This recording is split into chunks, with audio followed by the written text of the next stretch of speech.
আরে আমরা যেন মহারাজের কাছে ফেল না, কিছু একটা করতেই হবে। আমার মাথাটা গরম হয়ে যাচ্ছে। গোপালের মতন রাজসভার ময়লাকে যতক্ষণ না ফেলা যাচ্ছে ততক্ষণ আমার মাথা জ্বলন্ত কয়লা হয়েই জ্বলবে। পণ্ডিত মশাইয়ের মাথায় একটা বুদ্ধি আছে মন্ত্রী মশাই। আপনি যদি সেই অনুযায়ী উঁচির কাজ করেন তাহলে বেটা গোপালের কপালে দুর্গতির সীমা থাকবে না। এই কি বুদ্ধি, কি বুদ্ধি? আপনি বরং এই ব্যাপারে পণ্ডিত মশাইয়ের সাথে একবার আলোচনা করে নিন। আমি চলি, কেমন? আমি চলি। হ্যাঁ হ্যাঁ, এসো এসো এসো এসো।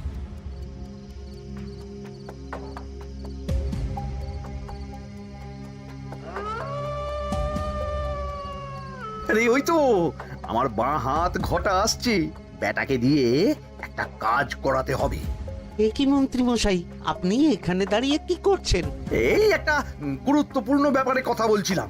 একটা একটা কাজ করতে পারবি? কি কাজ করতে হবে বলুন মন্ত্রী মশাই। আমাকে একটু ঠান্ডা জল, পাতিলেবু আর পুদিনার পাতা দিয়ে শরবত বানিয়ে খাওয়াতে পারবি? সেসব আমার ঘরে ব্যবস্থা করাই আছে। চলুন চলুন, আমার সাথে চলুন। হ্যাঁ হ্যাঁ, চল চল চল চল চল।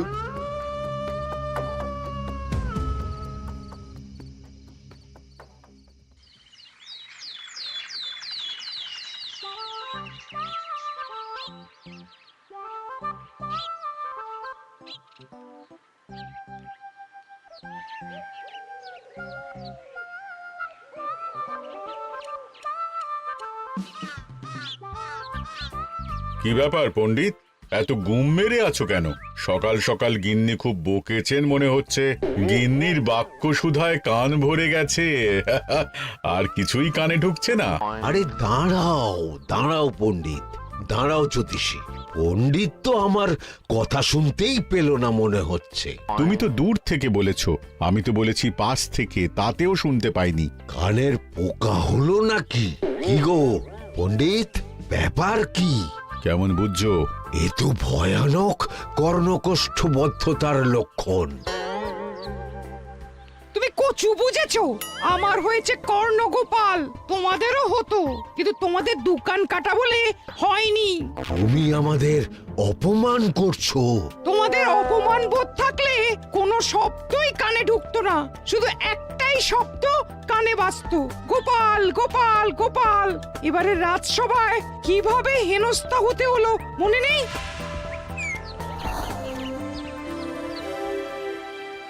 মহারাজ, একটা ভিক্ষা আছে। ভিক্ষার জন্য কৃষ্ণনগরের রাস্তাই সবচেয়ে উপযুক্ত জায়গা গোপাল, তুমি বরং সেখানেই যাও। মন্ত্রী, মন্ত্রী মশাই ঠিকই বলেছেন মহারাজ। যে যার নিজের জায়গা থেকে কথা বলে। কুকুর বলে ভৌ ভৌ, বেড়াল বলে মিউ মিউ, কাক বলে কা কা। মন্ত্রীর ভিক্ষার জায়গা কৃষ্ণনগরের রাস্তা, আর গোপালের ভিক্ষার জায়গা মহারাজ কৃষ্ণচন্দ্রের দুয়ার। বলো কি ভিক্ষা? বাড়িতে পুজো আছে মহারাজ, খরচা অনেক, কিছু ঋণ আবশ্যক। যদি 100 মোহর। ঋণ তোমাকে আমি দিতে পারবো না গোপাল। পুজো উপলক্ষে তোমাকে আমি 100 মোহর দিলাম। মহারাজ, আমিও ঠিক এই কথাটাই বলতে যাচ্ছিলাম। আমরাও তাহলে বাড়িতে পুজো করব। পুজোর জন্য আমাদের অনেক খরচ, তাই যদি... অবশ্যই অবশ্যই, কত ঋণের প্রয়োজন খাজাঞ্চির কাছ থেকে নিয়ে নিও, সুদটা আমি মাফ করে দিলাম। মহারাজ, গোপালকে দান আর আমাদের ঋণ? হ্যাঁ, কারণ তোমরা নিজেরা খাবে, কিন্তু গোপাল অন্যদের খাওয়াবে। গোপালের মতো মানুষের সঙ্গে থাকাই হলো রাজধর্ম। কিন্তু তাছাড়াও তোমরা হলে 80 যাই বেতন পাই দলের লোক। গত 1 বছরে তোমার কোন মন্ত্রণা দেশের কাজে এসেছে? পণ্ডিত কোনো নতুন তত্ত্ব শুনিয়েছে? জ্যোতিষী কোনো অমোঘ ভবিষ্যৎবাণী করেছে? আর বৈদ্য 3 বছর ধরে আমার হাঁটুর ব্যথা সারাতে পারেনি। কিন্তু গোপাল, গোপালের ভাঁড়ে হাস্যরসের কখনো অভাব হয়নি। মনে আছে? আছে। কিন্তু করার তো কিছু নেই। আছে। কিছু ভেবেছো নাকি পণ্ডিত?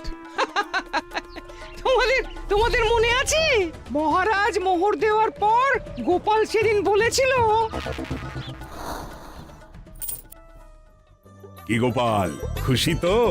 মহারাজ, আপনি আমাকে এক মুঠো ধুলো দিলেও আমি খুশি। সেই ধুলো মুঠোই আমি সোনা মুঠো করে ফেলবো। মনে নেই আবার? একটু ঝেড়ে কাশো তো দেখি পণ্ডিত, কি ভেবেছো? যা হবে দেখতেই পাবে।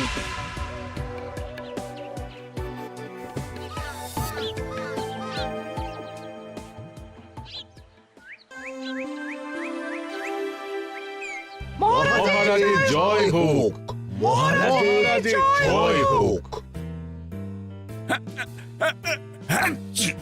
ওরে বাবা, এই যে সকাল সকাল চান করে ঠান্ডা লেগে গেল মনে হচ্ছে। মহারাজ, ওই কবি গান উপলক্ষে গত মাসটা আমি কৃষ্ণনগরের কোণে কোণে ঘুরে বেরিয়েছি। প্রজাদের মধ্যে একটা অসন্তোষ আমি লক্ষ্য করেছি মহারাজ। অসন্তোষ? আমি তো জানতাম আমার শাসনে প্রজারা সুখে আছে। সুখে তারা ভাসছে মহারাজ, কিন্তু একটাই অসুখ, তারা মহারাজের দর্শন পায় না। তারা মহারাজের পদধূলির জন্য আকুল হয়ে আছে, মহারাজের দর্শন পাওয়ার জন্য চাতকের মতো অপেক্ষা করছে। চিত্রকরকে দিয়ে চিত্র অঙ্কন করিয়ে বিলি করে দিলেই হলো।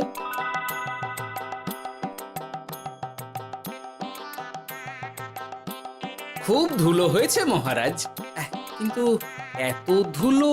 কালকের ঝড়ে ঢুকেছে। ঝাড়ুদার,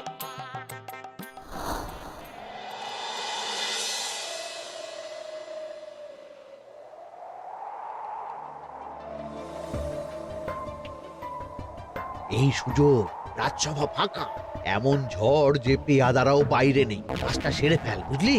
কিরে, কাজটা কর।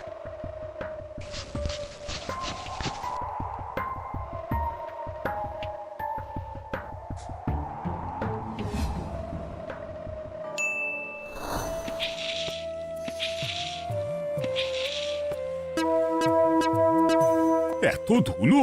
উফ, মহারাজ, কাল ঝড়টা বড় সাংঘাতিক হয়েছিল। তা বটে। আচ্ছা গোপাল, তুমি বলেছিলে মহারাজ তোমাকে এক মুঠো ধুলো দিলেও সেটা সোনা হয়ে যাবে। এখনো সেই কথাই বলছি। মন থেকে বলেছিলে না মহারাজকে তেল দেবার জন্য? তেল দেওয়ার দায়িত্বটা তো আপনি নিজের কাঁধেই নিয়ে ফেলেছেন। আমি যা বলি সত্যি বলি। আজ যদি এই 4 ঝুড়ি ধুলো মহারাজ তোমাকে উপহার দেন, তখনও একই কথা বলবে? নিশ্চয়ই। মহারাজ, গোপালকে এই 4 ঝুড়ি ধুলো দেওয়ার হুকুম হোক। কি গোপাল, আমি তোমাকে যদি এই ধুলোর ঝুড়িগুলো দিই, তা থেকে সোনা আসবে নাকি? আসবে মহারাজ, মোহরের বস্তা আসবে। যদি না আসে, আপনি বলুন। তোমাকে কৃষ্ণনগর ছেড়ে চলে যেতে হবে। রাজি?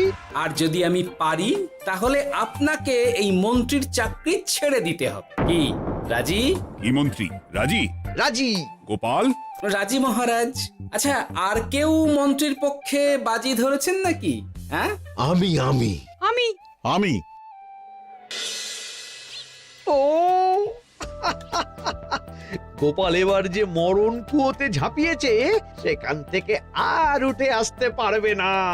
পুরো থেকে মোহরের বস্তা আসবে।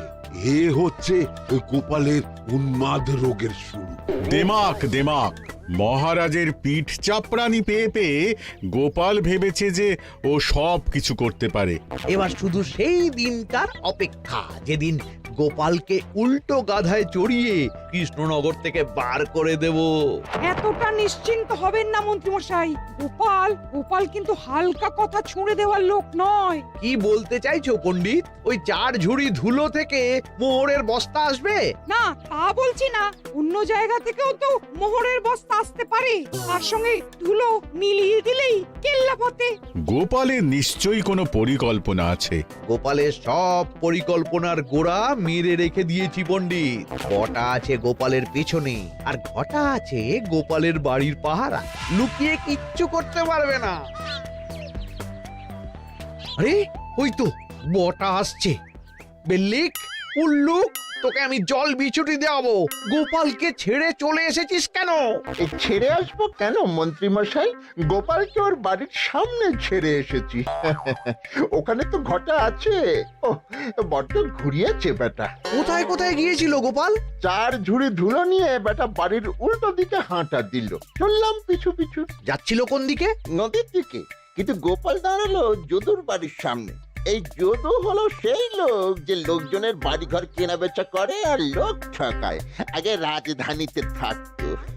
বেটা রাজধানী থেকে এই কৃষ্ণনগরে পালিয়ে এসেছে, এখানেও লোক ঠকাচ্ছে, কিন্তু বেটা এত চালাক যে কিছুতেই ধরা যাচ্ছে না। এইরকম লোককে ধরাচ্ছে হাতে রাখা ভালো নয় কি মন্ত্রী মশাই? সে তো জানি, কিন্তু ওর ওপর মহারাজের কড়া নজর আছে।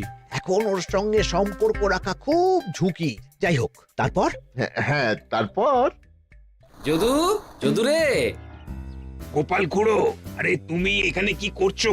দেখতেই তো পাচ্ছিস ধুলো, তবে যে সে ধুলো নয়, মহারাজ কৃষ্ণচন্দ্রের পদধূলি। শুনিসনি বোধহয় এখন কৃষ্ণনগরে সবচেয়ে বেশি চাহিদা মহারাজের পদরেণুর। আচ্ছা, মহারাজের পদরেণু নিয়ে যাচ্ছ কোথায়? এই ছোট ছোট পুলিন্দায় ভরে কৃষ্ণনগরের প্রত্যন্ত জায়গায় যেখানে প্রজারা মহারাজের সাক্ষাৎ পায় না সেখানে বিক্রি করব। তোমার কি মাথা খারাপ? পায়ের ধুলো বিক্রি হবে? ওরে, গতবারে মাত্র 1 ঝুড়ি ধুলো 1000 মোহরে বিক্রি করেছিলাম, এবারে 4 ঝুড়ি। শোনো, তুমি আবার ঘুরে ঘুরে বিক্রি করবে কেন? তোমাকে আমি বরং 10 মোহর দিয়ে দিচ্ছি, তুমি আমাকে এগুলো দিয়ে দাও, আর বিক্রি করে যা হবে তোমাকে এই 40 ভাগ দিয়ে দেবো। ওই 10 মোহরে বদমাস যদুকে ধুলো বেচে গোপাল বাড়ির দিকে চললো। বাড়ির সামনে অব্দি পেছনে পেছনে গিয়ে তারপরে এই আপনাদের কাছে আসছি। বলিস কি রে, ধুলো বেচে 10 মোহর? ও মন্ত্রী মশাই, গোপাল তো একেবারে নাড়ি ধরে টান মেরেছে। গেল রাজসভায় এমন সুখের চাকরিটি গেল, এবার আবার রাস্তার ধারে গিয়েই বসতে হবে। এবার নবাবের দরবারে জায়গা আছে কিনা খোঁজ করি গিয়ে। তাত্তেরি 10 মোহর আর 1 বস্তা মোহরের মাঝখানে অনেক রাস্তা, সেই রাস্তায় আমি লোক বসিয়ে রাখবো। আরে আরে, ওই তো তোমার ঘটা আসছে। এই, তুই গোপালের ঘরের পাহারা ছেড়ে এলি কেন? গোপাল নেই নেই নেই নেই নেই নেই।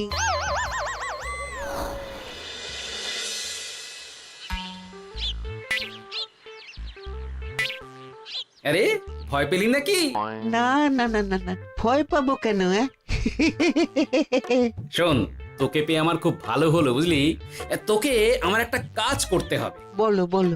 আসলে বুঝলি, আমার না গিন্নিকে নিয়ে তার বাপের বাড়ি যাওয়ার কথা ছিল, কিন্তু হঠাৎ বিশেষ কাজে আমাকে খামবাজে চলে যেতে হচ্ছে। এখন আমি গিয়ে গিন্নিকে বললে বুঝতেই পারছিস কুরুক্ষেত্র হয়ে যাবে একেবারে। তাই আমি কাউকে খুঁজছিলাম যে আমার বাইরে যাওয়ার খবরটা আমার গিন্নিকে গিয়ে দেবে। তুই পারবি বাবা ঘটা? ওরে বাবা, আরে আরে আরে, ভয় পাস না, তোকে গিয়ে মুখে কিছু বলতে হবে না। এই নে, এই চিঠিটা আমার বউকে দিবি।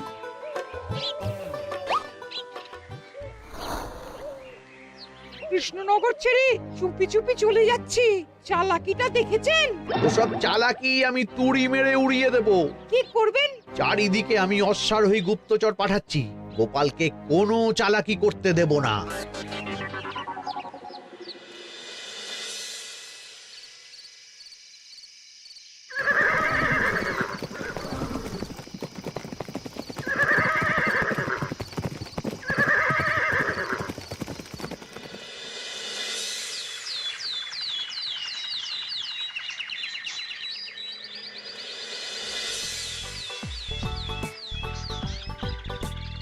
অং বং পিং পং। হ্যাঁ, ওরে বাপ রে, এ আবার কি বলে? মানে বুঝিতে পারিলে না? অং বং পিং পং অর্থাৎ আইসো আমার নিকট বিদেশি জাদু শরবত আছে, ইহাতে তৃষ্ণা নিবারিত হয়, শক্তি বৃদ্ধি হয়, ঘুম ভালো হয়, সম্পর্কের উন্নতি হয়, জামা কাপড় ফর্সা হয়, তু শব্দ না করে সকাল সকাল কষ্ট পরিষ্কার হয়, মূল্য মাত্র 1 মোহর। বোঝো, ওইটুকু অং বঙ্গের মধ্যে এত কিছু? ঠিক আছে, তা দাও দেখি, আপাতত টেস্টটা তো মিটু, বাকিগুলো পরে বোঝা যাবে।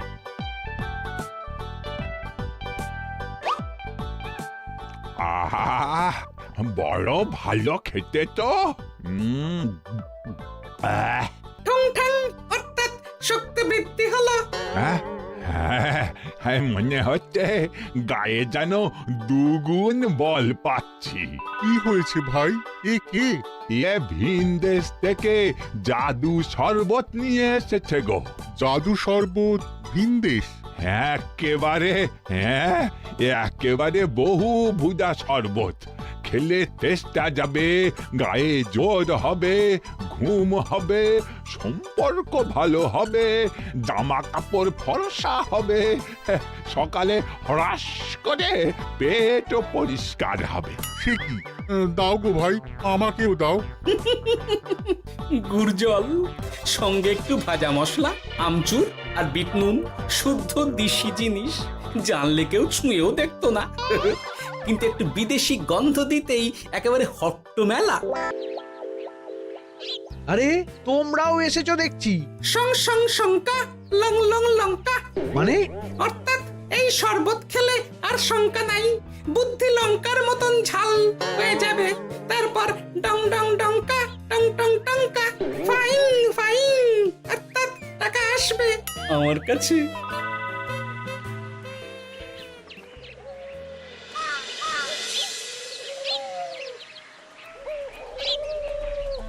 ঝপ ঝপ ছপাং, ভট ভট ফটাং। অর্থাৎ উহাকে দৌড়িয়েছ কেন? বেটা জোচ্চোর অনেককে ঠকিয়েছে। অনেক দিন থেকে তককে তককে ছিলাম। এবার এই ধুলো নিয়ে মহারাজের পায়ের ধুলো বলে বিক্রি করছিল। একটা বেনামি চিঠিতে খবর পেয়ে বেটাকে ধরেছি। ব্যাং ব্যাং বিগ ব্যাং। অর্থাৎ বাহ বাহ বাহ বাহ। বেনামি চিঠিটা আমি দিয়েছিলাম বাবু। বাবা যদু, তুমি সেই রাজধানী থেকে কৃষ্ণনগর অবধি মানুষকে অনেক খোল খাইয়েছো। তুমি এতদিন ঘুঘু দেখে এসেছিলে বাবা, এবার গোপাল নামক ফাঁদটা দেখলে। কতবার বলবো, এইসব ধুলো আমি গোপালের কাছ থেকে কিনেছি। যা বলার ওই বিচারের সময় মহারাজকে বলবি। চল চল চল চল চল।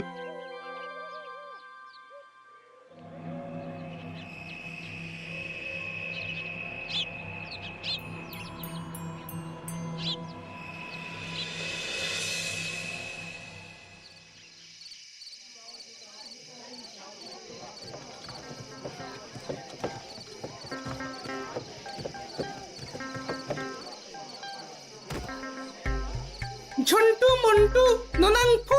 নাও ঠেলা। এ সাহেব বলে কি ফু দিয়ে দিতে হবে? কি বলছো সাহেব? বুঝতে পারছি না, কোথায় ফু দেব? ঝন্টু মন্টু ননাংফু। অর্থাৎ লবণ আছে? আছে আছে সাহেব আছে। কত লাগবে? ভান্ড ভরি আন্ডাকারি। অর্থাৎ যা আছে সব।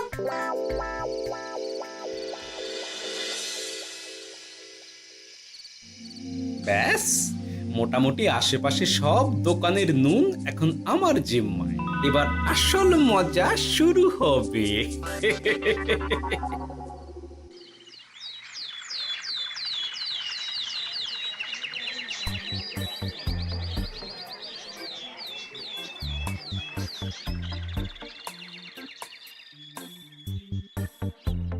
নুন আছে? না হুজুর, গোটা কৃষ্ণনগরেই নুন নেই। ওই দেখো, পুরো রাজসভাই বাজারে জড়ো হয়েছে। শান্তামনা, শান্টু মন্টু। এ আবার কি বলছে রে বাবা? শান্তামনা, শান্টু মন্টু। অর্থাৎ জনগণ শ্রবণ করুন। নান্টু কান্টু, নুন কিনিবেন আন্টু আন্টু। আসুন আসুন। আমার আমার এক সের নুন লাগবে। সেন্টু, অবশ্যই 100 লবণ 10 মোহর।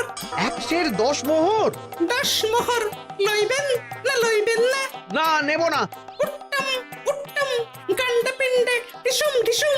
অর্থাৎ তাহা হইলে নুনের বদলে গৃহিণীর প্রহার ভক্ষণ করুন। আমাকে এক সের নুন দিন। আমাকেও আমাকেও। নুন ছাড়া বাড়ি ফিরলে গিন্নি ঘর ছাড়া করবে আমাকে। শুনলাম কৃষ্ণনগর থেকে নুন উধাও। আছে মহারাজ, আছে। কৃষ্ণনগরের সব লবণ আমার নিকটে আছে। 110 মোহর। এত দাম? দাম তো হবেই মহারাজ। লবণ ছাড়া রান্না কেমন হবে ভাবিয়া দেখুন। ঠিকই বলেছ, রাজপাকশালেও তো রান্না বসেনি। 100 সেরের মতন রাজপ্রাসাদে পাঠিয়ে দাও। 1000 মোহর দিয়ে দাও।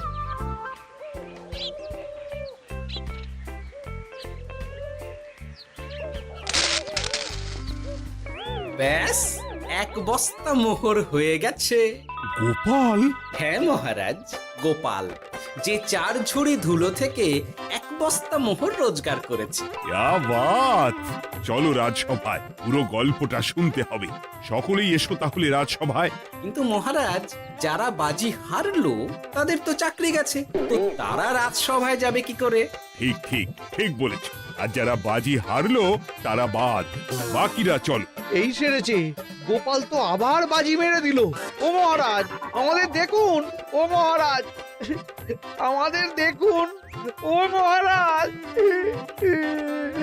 হ্যাঁ